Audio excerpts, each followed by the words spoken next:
right, Tony, we're going to tell you about another million-dollar murder mystery that is about to go to trial in California. Now, this one involves a woman, the mother of 2 boys, and she says she shot her husband because he was abusive.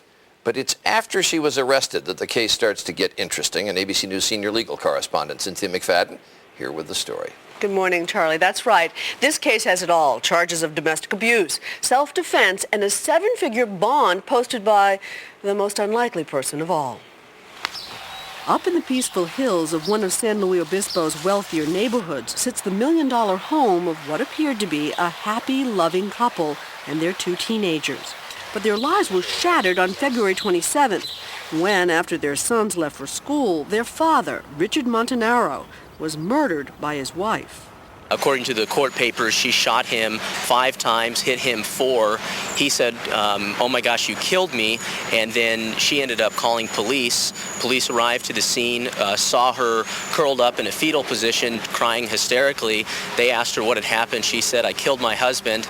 Blythe Coulter Montanaro is a 48-year-old housewife, married nearly 20 years to Richard, a multi-millionaire who built a real estate fortune, including this apartment complex, worth at least $8 million.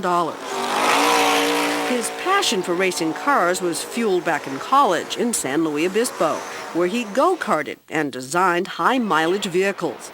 Back in the 70s, Montanaro flew in a hand-gliding club, where he first met Blythe and fell in love. Blythe is an extremely intelligent woman. Sweet personality, good housekeeper. He adored her. He adored that woman. But another friend listened to Blythe's complaints of emotional abuse. She had contacted a divorce lawyer and told police the day of the murder that her husband was bipolar and plotted flying to Oregon in his private plane to kill her ex-boyfriend.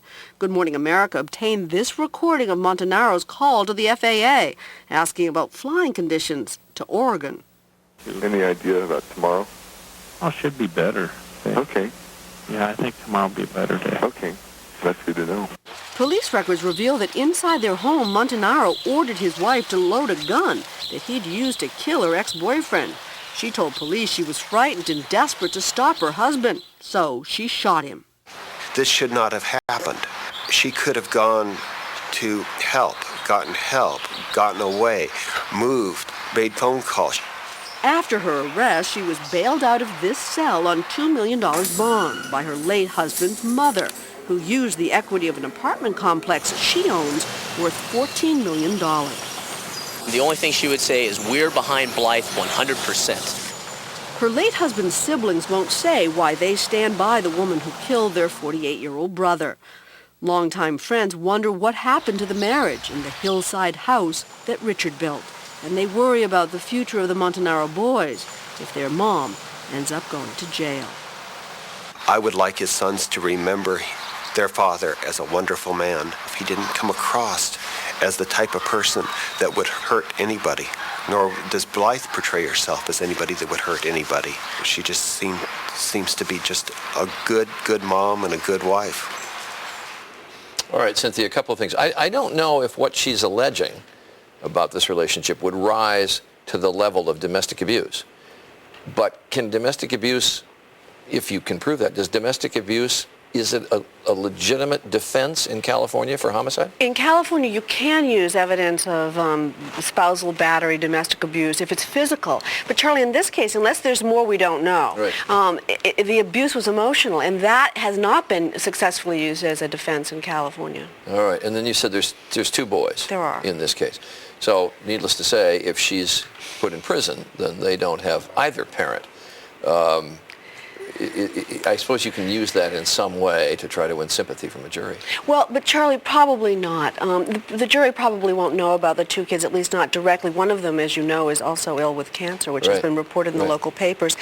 You know, she's not going to be allowed to use the defense that I killed the father, hence they're going to be orphans if they send me to prison. That won't work probably.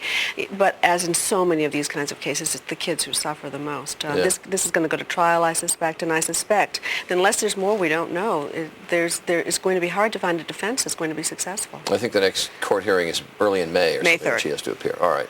Cynthia McFadden, thanks very much. Interesting case. When we come back, Rebecca Romaine Stamos, gone from supermodel to movie actress, and she'll be here when Good Morning America continues.